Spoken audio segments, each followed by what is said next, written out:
আজকের ভিডিওতে আমরা দেখাবো কিভাবে অটোক্যাডের যে কোনো ফাইলকে আপনি খুব সহজেই প্রিন্ট করতে পারবেন। এটা একটা ফ্লোর প্ল্যান।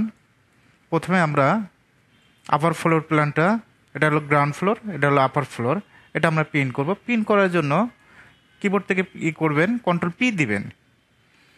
প্রিন্ট দেওয়ার পর এখান থেকে দেখবেন যে এখানে প্রিন্টার যেটার অপশনটা দেখতে পাচ্ছেন, এখান থেকে প্রথমে আপনি প্রিন্টার সাইজ সিলেক্ট করতে হবে। আপনি কি প্রিন্টার, এটা এএসপি হতে পারে, ক্যানন হতে পারে, ঠিক আছে, আপনি বেরাদার্স হতে পারে। তো এখানে যদি আপনি প্রিন্টারটা সিলেক্ট করবেন, তো আমি যে কোনো একটা সিলেক্ট করে দিচ্ছি। আপনি অবশ্যই এখানে আপনার প্রিন্টারটা সিলেক্ট করতে হবে। প্রিন্টারের নাম, আপনার যে কোম্পানির প্রিন্টার হবে সেই কোম্পানি, এখানে কোম্পানির নামটা সিলেক্ট করে দিবেন। তারপর পেপার সাইজে যাবেন। এই পেপার সাইজ থেকে আমরা কি করে দেব, A4, যেহেতু আমরা A4 পেপারে প্রিন্টটা করব। আপনি সাধারণত অটোক্যাডের ড্রয়িং ফাইলটা A3-তে প্রিন্ট করে, A4-এও প্রিন্ট করে। আমি A4টাই দেখাচ্ছি। A4-এ ক্লিক করবেন। এরপরে ক্লিক করার পর আমাদের যে কাজটা করতে হবে, প্লট এরিয়াতে যাবেন। এখান থেকে ডিসপ্লে দেখতে পাচ্ছেন, এখানে উইন্ডো সিলেক্ট করবেন। উইন্ডো সিলেক্ট করে আপনি কতটুকু প্রিন্ট করতে চাচ্ছেন জাস্ট এতটুকু সিলেক্ট করবেন। এই পয়েন্ট থেকে একটা ক্লিক, এই পয়েন্টে একটা ক্লিক, ওকে। তারপর দেখেন এটা কিন্তু সেন্টার নাই, অবশ্যই সেন্টারে টিকটা দিতে হবে। এখন এখান থেকে দেখবেন যে দুইটা, এই ড্রয়িং ওরিয়েন্টেশন, এখানে দুইটা অপশন আছে, একটা পোর্ট্রেট, একটা ল্যান্ডস্কেপ। পোর্ট্রেটে ক্লিক করেন, দেখেন ফুল পেজ হয়ে গেছে। ল্যান্ডস্কেপে ক্লিক করবেন, অর্ধেক আসবে। এখন আপনার কাজের জন্য যেটা প্রয়োজন সেটা সিলেক্ট করবেন, এই পোর্ট্রেটে ক্লিক করবেন, ওকে।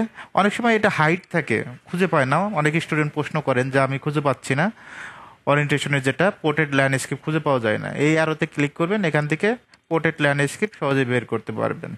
তারপর পিভিউতে ক্লিক করবেন। পিভিউতে ক্লিক করার পর জাস্ট মাউসের রাইট ক্লিক করবেন। রাইট ক্লিক করে প্লটে ক্লিক করবেন, অটোমেটিকভাবে প্রিন্ট হবে। আমি যদি এখন গ্রাউন্ড ফ্লোরটা দেখাই, তাহলে কিবোর্ড শর্টকাট কীভাবে করব, কন্ট্রোল পি দেব। অবশ্যই এখান থেকে আপনার প্রিন্টারের নামটা সিলেক্ট করতে হবে। ক্যানন থাকলে ক্যানন, এএসপি থাকলে এএসপি, ঠিক আছে। জাস্ট আমরা যে কোনো একটা সিলেক্ট করলাম, যেহেতু আমার এখানে প্রিন্টার নেই, ঠিক আছে, জাস্ট আপনি বোঝানোর জন্য বোঝালাম। এখান থেকে পেপার সাইজটা আপনি A4 দিয়ে দিবেন। যদি A4 পেপারে প্রিন্ট করেন A4 দিবেন। আর অন্যান্য পেপারে যদি প্রিন্ট করেন, এগুলো দেখবেন, প্রত্যেকটা পয়েন্ট টু পয়েন্ট দেখবেন, ঠিক আছে, ওকে। আমরা A4-এই সিলেক্ট করব। এখান থেকে ডিসপ্লে, উইন্ডোজ, জাস্ট এতটুকু, যতটুকু প্রিন্ট করবো এতটুকুই সিলেক্ট করব। সিলেক্ট করার পর আমাদের যে কাজটা করতে হবে, প্রিভিউতে ক্লিক করবেন। আর প্রিভিউতে দেখেন এটা এক কর্নারে আছে, আমরা কি করব, সেন্টারে দিব, অবশ্যই সেন্টার। তারপর এটা পোর্ট্রেটে ক্লিক করবেন। পোর্ট্রেট ক্লিক করলে ফুল পেজটা আসবে, ওকে।